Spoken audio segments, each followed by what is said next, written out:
유럽의 문장들에는 사자 다음으로 독수리를 많이 볼 수 있어요. 중세인들은 독수리를 어떻게 생각했길래 독수리를 가문의 문장으로 사용하게 된 걸까요? 오늘의 이야기는 고대 로마부터 중세까지 기록된 동물 도감을 기준으로 한번 이야기해볼까 해요. 먼저 1세기에 쓰인 플리니우스의 자연사를 한번 볼게요. 플리니우스는 독수리와 검독수리 이렇게 두 가지로 분류했어요. 검독수리는 독수리들 중 가장 강력한 독수리라고 해요. 그래서 하늘의 제왕이라고 불렀는데 그에 걸맞는 특별한 능력이 있죠. 대부분의 고대인들은 눈부신 태양을 신이라고 생각했어요. 그래서 감히 바라볼 수 없는 존재라고 받아들였죠. 그런 태양을 유일하게 검독수리만 똑바로 쳐다볼 수 있다고 하는 거예요. 검독수리가 태양을 바라볼 수 있다. 즉 검독수리가 최고 존엄을 상징한다라고도 볼 수 있는데 이는 당시 그리스 로마 신화 덕분에 만들어진 이야기라 볼 수 있어요. 그리스 로마 신화 속 신들의 왕은 제우스죠. 그 제우스를 상징하는 새가 바로 검독수리였거든요. 그러니 검독수리는 굉장히 신비하고 특별한 동물이 되어야 했던 거예요. 실제로 고대 그리스 로마인들은 검독수리를 태양과 권력의 상징으로 사용하기도 했고 심지어는 독수리를 이용해 새 점을 치기도 했어요. 독수리의 태양을 쳐다볼 수 있는 이 능력이 얼마나 중요한지 검독수리의 새끼들은 태양을 쳐다볼 때 눈을 깜빡이거나 눈물을 흘리면 가차없이 버려졌다고 해요. 하지만 플리니우스는 이 특별한 능력에 대해서 찬사를 보내거나 그러진 않았고 그냥 검독수리는 그런 새다 뭐 이 정도로 짧게 설명을 하고 마칩니다. 하지만 후대 이 능력은 아주 중요하게 부각되죠. 그리고 새끼들에게 나눠줄 먹이가 부족해지면 둥지에 있는 새끼들을 쫓아냈다고 플리니우스는 기록했어요. 검독수리는 육아에 굉장히 엄격한 동물이었던 것 같아요. 그리고 그들의 둥지에는 이글스톤이라는 특이한 돌이 있었다는데 우리말로 하면 해산석 정도가 됩니다. 이 돌에도 특별한 능력이 있죠. 임산부의 왼팔에 붙이고 있으면 유산을 하지 않고 출산할 때 허벅지에 붙여놓으면 순산을 할 수 있다고 믿었대요. 이건 마찬가지로 플리니우스의 자연사에 기록된 내용인데요. 하지만 플리니우스는 이 부분을 의학보다는 마술에 가까운 지식이라고 저술했어요. 고대 로마인들은 생각보다 현실적입니다. 이번엔 독수리를 한번 볼게요. 독수리는 우리가 잘 알고 있는 대머리 독수리를 의미하는 겁니다. 사실 독수리의 독자가 대머리 독자를 사용해서 대머리 독수리라고 하면 대머리 수리가 돼버려서 그냥 독수리라고 하는 게 더 정확한 표현이라고 해요. 아무튼 마찬가지로 플리니우스의 기록을 한번 봐야겠죠. 독수리는 천천히 나는 듯한 모습을 하고 있대요. 그리고 시체를 찾아 먹는 새라고 하죠. 오래전부터 독수리의 둥지는 지구 반대편에 있다고 전해졌지만 플리니우스는 그렇지 않을 거라며 이를 단호하게 부정하고 그들의 둥지는 높은 바위에 있을 것이다 라고 추정을 했어요. 그리고 알을 낳기 3일 전에 시체를 찾아 떠난다고 적혀있죠. 이외에는 별다른 언급은 없습니다. 하지만 독수리도 중세에 들어서면 굉장히 재밌는 능력이 생깁니다. 자, 7세기경 세비야의 대주교 이시도르가 어원학에서 남긴 독수리들을 한번 볼게요. 먼저 검독수리입니다. 시력이 굉장히 정확해서 매우 높은 하늘에서도 물속에 있는 물고기를 보고 낚아챌 수 있대요. 오, 이건 꽤 정확한 묘사예요. 그쵸? 근데 갑자기 그 시력으로 태양을 응시할 수 있답니다. 이시도르도 태양을 어떻게 포기할 수는 없었나봐요. 그리고 독수리를 한번 볼게요. 이시도르는 독수리의 수명을 거의 100년 남짓으로 보고 있어요. 그리고 굉장히 먼 거리에서도 시체를 찾아낼 수 있는 능력이 있다고 하죠. 그러면서 굉장히 특별한 능력을 언급하는데 독수리는 교배 없이 임신을 할 수 있답니다. 굉장히 생뚱맞지만 추가적인 설명 없이 그냥 그렇답니다. 그렇게 시간이 훌쩍 흘러 12세기가 되었어요. 12세기는 이미 중세 전성기로 기독교의 문화가 아주 많이 퍼져 있는 시기죠. 그래서 이러한 기록들을 남긴 사람들의 대부분이 성직자예요. 그러니 독수리의 기록도 기독교의 독수리밖에 없죠. 웰즈의 성직자 제랄드의 기록을 한번 볼게요. 제랄드가 기록한 검독수리는 전쟁이 일어날 것을 미리 알 수 있는 능력을 갖고 있대요. 그래서 검독수리들은 전쟁에서 전사한 시체들을 편하게 먹기 위해서 돌을 쪼아 부리를 미리 날카롭게 만든다고 하죠. 근데 제랄드는 독수리와 검독수리의 기록을 혼동했던 것 같아요. 자, 그리고 13세기 바르톨로메우스 앙글리쿠스가 저술한 사물의 속성에 대해서라는 백과사전을 한번 보겠습니다. 검독수리는 굉장히 자유민주적인 새다라는 구절이 있어요. 그리고는 혼자 먹이를 먹지 않는다고 하는데 자신을 뒤따르는 새들에게 먹이를 나눠준다고 합니다. 앞서 말했지만 플리누스가 말한 검독수리는 새끼들에게도 먹이가 부족해지면 쫓아냈던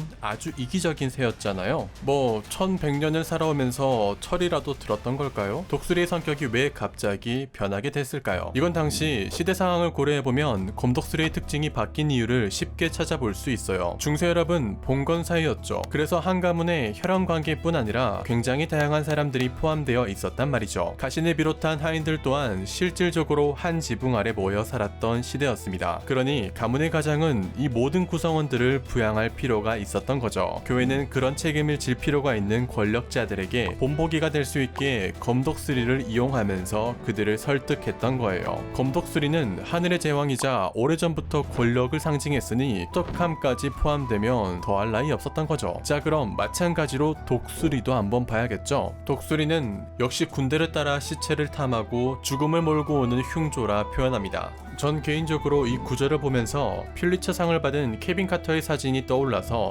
묘한 설득력을 갖고 있는 것 같더라고요. 그리고 동일하게 13세기에 쓰인 작자미상의 동물지도 한번 볼게요. 독수리는 수컷과 교배 없이 새끼를 낳을 수 있다고 하는데 이건 7세기 이시도르 어원학에서 볼 수 있었던 특징이죠. 하지만 이 이름 모를 작가는 이 부분의 예를 들면서 성모 마리아를 조롱하는 사람들을 크게 꾸짖습니다. 한낱 독수리도 순결을 지킨 채 새끼를 낳을 수 있는데 성모 마리아라고 해서 왜 그걸 못하겠냐, 뭐 대충 이런 식으로 비판을 한 거죠. 그리고 이 작가는 검독수리의 굉장히 흥미로운 특징을 여러 번 설명합니다. 먼저 성서에는 너의 젊음이 독수리처럼 새로워지는구나 라는 구절이 있어요. 이 구절에 따르면 독수리는 원래부터 회춘을 할 수 있는 능력이 있었다는 거죠. 근데 검독수리의 이 엄청난 능력이 하필 중세시대 때 주목이 된 겁니다. 독수리는 나이가 들어 날개가 무거워지고 눈이 흐려지면 샘을 찾아가 샘을 등지고 태양을 향해 날아오른다고 하는데 이때 무거워진 날개들이 불타고 눈을 가리고 있는 장막도 불타 없어진다고 해요. 그리고는 샘물로 돌아와 자신의 몸을 3번 담그면 예전에 강한 신체로 돌아올 수 있었다고 믿었어요. 이외에도 나이가 들어 부리가 구부러지고 발톱이 길어지면 바위산에 가서 돌을 쪼아대면서 고통스러운 회춘의 과정을 이겨낸 뒤 다시 예전에 강한 신체로 돌아올 수 있다. 이런 식의 이야기들을 소개합니다. 대충 들어도 신화적이고 종교적이라는 걸 알 수 있죠. 근데 이 이야기는 여러분들이 한 번쯤 들어봤을 겁니다. 독수리의 일생, 솔개의 일생이라고 해서 인터넷을 비롯해 여기저기 많이 퍼져 있는 이야기죠. 이 이야기들이 앞서 제가 말한 기록들을 바탕으로 지어낸 이야기예요. 역경을 이겨내고 성공적인 삶을 살 수 있다는 교훈이 담긴 이야기라 꽤 많은 사람들에게 사랑을 받았던 건 사실입니다. 심지어 신문 기사에 실려 이 이야기가 진짜인 것처럼 포장되는 경우도 있어서 꽤 많은 사람들이 이 독수리의 특별한 일생을 믿고 있는 경우가 많아요. 지금도 이런데 중세 유럽인들은 말할 필요도 없겠죠. 개인적인 생각으로는 사실 유무를 떠나서 좋은 교훈을 줄 수 있다면 저는 그걸로 충분한 가치를 지녔다고 생각해요. 아무튼 중세인들은 독수리에게 이렇게 다양한 의미와 상징을 부여했죠. 하지만 그렇다고 이런 이유들 때문에 유럽의 문장에 검독수리가 새겨진 건 아닙니다. 그렇다면 그들은 어째서 검독수리를 고집했던 걸까요? 다음 영상은 독수리로 보는 세계사입니다.